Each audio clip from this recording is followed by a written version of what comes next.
نومبر 2025 پہ political asylum کی processing کو فریز کر دیا گیا تھا، اور ابھی کل پرسوں کی بات ہے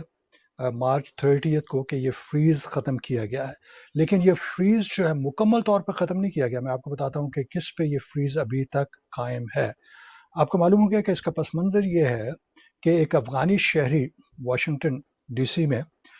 جنہوں نے پولیٹیکل اسائلم پہ یہاں پہ رہائش اختیار کی تھی، انہوں نے ان پہ الزام یہ ہے کہ انہوں نے فائرنگ کھولی، اور جس کی وجہ سے نیشنل گارڈ کے جو 2 ممبرس تھے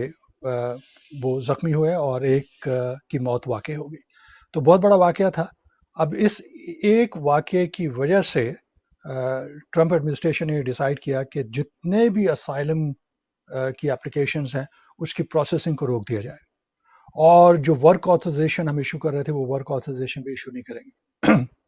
اور اس کے بعد انٹرویو کے بعد جن کے انٹرویو ہو چکے ہیں ان کے فیصلے بھی نہیں سنائیں گے اس کے فیصلے بھی جو ہے نہیں سنائے جائیں گے. تو یہ ایک پنشمنٹ تھی ایک آدمی پہ الزام لگانے کے بعد یہ معاملہ جو ہے ہمارے سامنے آتا. تو جو اعتراض کرنے والے تھے، اور خاص طور پہ جو لیگل فرٹرنیٹی سے تعلق رکھنے والے لوگ تھے، ان کا یہ کہنا تھا کہ اگر اس قسم کے واقعات ہوتے ہیں تو جو ملزم ہو اس کو سزا ملنی چاہیے، لیکن ایک آدمی کی بنیاد کے اوپر ایک پوری طبقے کو جو ہے آپ مورد الزام ٹھہرا نہیں سکتے اور ان کو اس کی سزا نہیں دے سکتے، کیونکہ قانون اس بنیاد پہ چلتا ہے. نہیں، قانون اس بنیاد پہ چلتا ہے کہ جس آدمی نے غلطی کی ہے، جس آدمی نے قانون توڑا ہے، اسے اس کی سزا ملنی چاہیے. لیکن اس کے بلکہ جو قریبی رشتہ دار ہیں ان کو بھی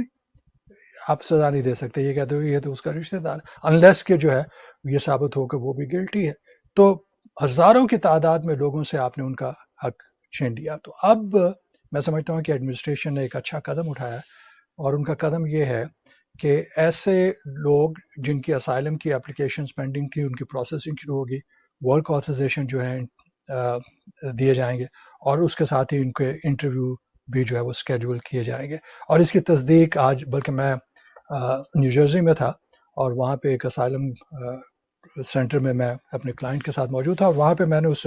انٹرویو کرنے والے سے پوچھا کہ واقعی ایسا ہو رہا ہے، تو اس نے کہا کہ جی ہاں بالکل ایسا ہو رہا ہے. لیکن یہ ذہن میں رکھیے کہ یہ ان ممالک کے لوگوں کے لیے نہیں ہے جو 39 کنٹریز ہیں جن کے اوپر بین لگایا گیا تھا، اور جسے ہائی رسک کنٹریز کہتے. تو جو ہائی رسک کنٹریز ہیں ان پہ یہ اسائلم کی پروسیسنگ اور جو اس کی جزوی پروسیسنگ ہے وہ بین جو ہے ابھی تک موجود ہے. بلکہ ان پہ جو بین ہے وہ آپ کو معلوم ہوگا کہ نہ صرف پولیٹیکل اسائلم کی اپلیکیشن، ورک آتھرائزیشن اور انٹرویوز وغیرہ پہ پابندی ہے. یہ ہائی رسک کنٹریز ہے جو 39 کنٹریز ہے. بائی دا وے پاکستان اس میں شامل نہیں ہے. رائٹ، تو پاکستانیز اگر یہاں پہ انہوں نے پولیٹیکل اسائلم کے لیے اپلائی کر رکھا ہے تو ان کے لیے بھی دروازہ کھل جائے گا، اور وہ 39 کنٹریز میں ہیں تو اس سے وہ متاثر نہیں ہوں گے. تو یہ جو 39 کنٹریز کے لوگ ہیں نہ صرف پولیٹیکل اسائلم کے حوالے سے، بلکہ ان کے جو گرین کارڈ کے انٹرویوز ہیں اور اس کے ساتھ ہی جو نیچرلائزیشن کے انٹرویو، ان پہ بھی ابھی تک پابندی ہے. تو گورنمنٹ یہ کہہ رہی ہے کہ جناب ہم ہم سیکیورٹی چیکس کریں گے، ان کے بیک گراؤنڈ دیکھیں گے، ان کی ویٹنگ ہوگی، اور اس کے بعد پھر یہ دروازہ جو ہے وہ کھولا جا سکتا ہے. لیکن جو نان رسک کنٹریز ہیں جن کا ذکر جو ہے وہ 39 کنٹریز میں نہیں آتا ہے، ان کے لیے بھی یہی ہے. کیا وہ یہ کہ ان کی بھی ویٹنگ اور بیک گراؤنڈ چیکس جو ہے وہ کمپلیٹ ہو جانا چاہیے. جس وقت وہ کمپلیٹ ہو جائیں گے تو پھر دروازہ کھول دیا جائے گا کہ ٹھیک ہے آپ کی ورک آتھرائزیشن کی اپلیکیشن بھی پروسیس ہو رہی ہے، آپ کی امیگریشن جو پولیٹیکل اسائلم کے کیسز ہیں انہیں بھی ہم آگے بڑھا رہے ہیں، اور انٹرویو کی جو ہے ڈیٹس بھی مقرر کی جا رہی ہے، اور اگر کیسز جو ہے کورٹ میں بھجوانا چاہتا ہے تو وہ بھی پروسیس جو ہے وہ شروع ہو جائے گا. تو یہ تمام چیزیں اس میں شامل کر دی گئی ہیں. لیکن جو 39 کنٹریز ہے ان کے اوپر یہ پابندیاں جو ہے وہ قائم، اور جس طرح سے میں نے بتایا کہ ان کی جو نیچرلائزیشن اور جو گرین کارڈ کا معاملہ ہے اس پر بھی یہ پابندیاں جو ہے ابھی تک موجود ہیں. ایک اور میں بلکہ ایک دلچسپ اور اس لحاظ سے میں سمجھتا ہوں کہ ایک ٹریجک خبر بھی ہے کہ کس طریقے سے مشکل حالات میں کچھ لوگ فراڈ کے ذریعے سے اپنی دکان جو ہے وہ چمکانے کی کوشش کرتے ہیں. بلکہ یہ واقعہ بھی اور اس سے کچھ ملتے جلتے واقعات بھی میری نظر میں آئے تھے. اور آج جس وقت میں اسائلم کی ہیئرنگ کے لیے گیا تھا تو وہاں پہ بھی ایک لائر نے ذکر کیا جن کا تعلق جو ہے وہ اسپینش کمیونٹی سے ہے. اور زیادہ تر اسپینش کمیونٹی میں دیکھنے میں آیا ہے کہ اس میں جعلی وکیل جو ہیں انہوں نے اتنا سوفیسٹیکیٹڈ سسٹم ڈیولپ کیا تھا اور ویڈیو کانفرنس کے ذریعے سے وہ یہ ثابت کرنے کی کوشش کر رہے تھے کہ ججز سے بھی ان کی اپروچ ہے, ججز سے بھی وہ فیصلے لے سکتے ہیں, امیگریشن آفیسر سے بھی وہ فیصلے لے سکتے ہیں, وہ لائرز ہیں اور ان کے سامنے پریزنٹ ہو سکتے ہیں. وہ ڈاکومنٹیشن بنا رہے تھے جس طرح سے آفیشیل ڈاکومنٹیشنز ہیں ان کے اوپر سیل لگی ہوئی تھی. اور اس کے بعد جو سو کالڈ ان کے کلائنٹ تھے ان سے ہزاروں ڈالر ریسیو کرنے کے بعد وہ یہ کہتے تھے کہ ہم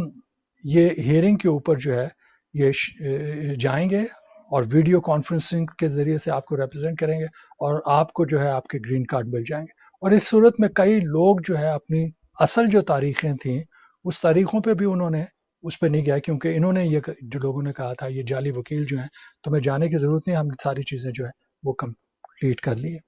تو 4 لائرز انہوں نے جس طرح سے میں نے بتایا. اور پھر ایک اور جو بات میں نے پڑھی ان کے بارے میں تھوڑا سا میں نے ریسرچ کیا تو یہ پتا چلا کہ ویڈیو کانفرنسنگ کے ذریعے سے انہوں نے ججز بھی ایک ایسی سیٹنگ میں بٹھائے ہوئے تھے کہ پیچھے ایسا لگتا تھا کہ جس طرح سے کورٹ روم ہے اور وہاں پہ جو جج بیٹھا ہوا تھا وہ بھی جج بھی جو ہے وہ جعلی ہے اور ان لوگوں نے وہ جج بٹھایا ہوا ہے. اور جو کلائنٹ ہے انفارچونیٹلی جو وکٹم ہے وہ اس وکیل کے ساتھ کہیں پہ اس کے آفس میں یا گھر میں بھی بیٹھا ہوا ہے تو وہ اٹینڈ کر سکتے ہیں ویڈیو کانفرنسنگ. تو وہ دیکھ رہا ہے کہ جج جناب ان کا کیس جو ہے وہ اپروو کر رہا ہے اور اس بہانے سے وہ ہزاروں لوگوں کو انہوں نے متاثر کیا. تو اس قسم کے واقعات جو ہے اس کے بارے میں بھی انتہائی احتیاط کرنے کی ضرورت ہے. اور کوئی شخص بھی اگر ایسا وعدہ کرتا ہے کہ جناب میں آسمان سے آپ کے لیے تارے توڑ کے لے آؤں گا اور میرے ہاتھ میں یہ بھی ہے اور میں یہ بھی کر سکتا ہوں, یہ غلط بات ہے. اور میں ہمیشہ یہ کہتا ہوں کہ سیکنڈ اوپینین ضرور لے لیجیے اپنے کیسز کے بارے میں تاکہ آپ صحیح راستے پہ جا سکیں. ہمارے اس پروگرام کا بنیادی مقصد یہ ہے کہ آپ کو بیسک نالج دے دیا جائے. ظاہر ہے کہ میں آپ کو ریپرزینٹ نہیں کرتا, ہمارا لائر اٹرنی کلائنٹ پریولیج جو ہے وہ اس سے منسلک نہیں ہوتا, لیکن آپ کو سیکنڈ اوپینین ضرور لینی چاہیے اور لائسنس اٹرنی سے جو ہے ان کی خدمات سے اپنے کیسز کو آگے بڑھانا چاہیے.